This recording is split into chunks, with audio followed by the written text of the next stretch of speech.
Et on retrouve avec grand plaisir Eva Jaco. Bonjour Eva, on va parler de l'arrivée en France, parce qu'évidemment certains dans la rédaction ont déjà des baskets On, mais elles arrivent en France avec un flagship à Paris la semaine prochaine. C'est des baskets, je le rappelle, qui ont été popularisées par le joueur de tennis Roger Federer. Oui, tout à fait. Elles ne sont pas connues du grand public, mais les passionnés de running la connaissent. La marque a été lancée en 2010 à Zurich par 3 cofondateurs, dont un ancien triathlète, propulsé par son modèle phare à 170 €. La Cloud Surfer, sa paire emblématique, dotée d'une semelle alvéolée, une technologie reconnue pour améliorer les performances. Mais la marque cherche aussi à se démarquer, à gagner en popularité en se diversifiant avec une gamme de vêtements en 2016 et en s'ouvrant à d'autres sports que le running, comme le tennis, notamment avec Roger Federer, qui est devenu l'ambassadeur de la marque et même l'actionnaire en 2019. Il a d'ailleurs créé une paire de chaussures plus classique qu'on peut mettre en ville qui s'appelle The Roger, que vous connaissez bien Christophe. Et puis plus récemment avec la nouvelle... Je l'ai acheté. Certains dans la rédaction, c'était lui en fait. C'était voilà. Christophe. Ça, c'est ça. Pas seulement. Parce que nous on l'a pas Nathan testé Cocampo, encore. à qui vous avez mangé la relance tout à l'heure, on a aussi. Et paf. Oui, mais Anthony, qui est un grand coureur, ne l'a pas encore testé. Ah. Non, c'est vrai.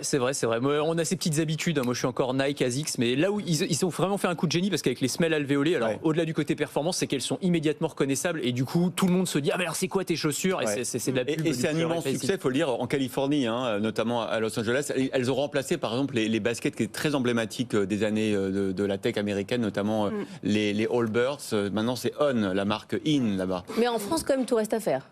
Oui, mais justement, en effet, tout reste à faire. Christophe le disait, c'est très populaire aux États-Unis. On réalise les 2 tiers de ses ventes, en effet, sur le sol américain, devant l'Allemagne et le Royaume-Uni.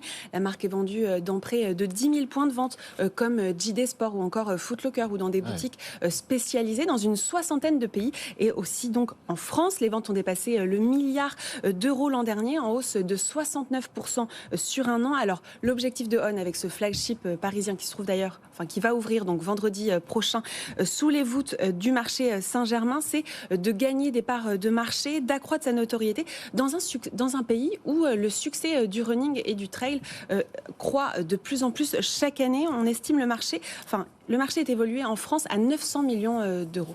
Oui, ça va être compliqué, parce que vous voyez, des gens comme Anthony, ils parlent encore de Nike et d'Adidas. Ouais, c'est vrai. Mais en même temps, les gens changent de chaussures très très souvent dans le running, c'est ça qui est bien. Comme de chemise. Ouais, exactement. Au moins 3 ou 4 paires par an, enfin très souvent.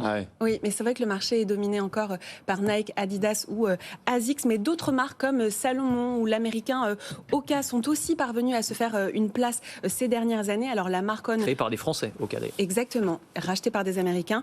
On compte se différencier par des innovations techniques et technologies, comme sa technologie d'amorti brevetée, la Cloud Tech, une esthétique, vous l'avez dit Anthony, qui se démarque, et des baskets qui se portent en ville comme au sport. Enfin voilà, tout est à faire. En tout cas, vous êtes incollables tous les deux sur les marques de basket.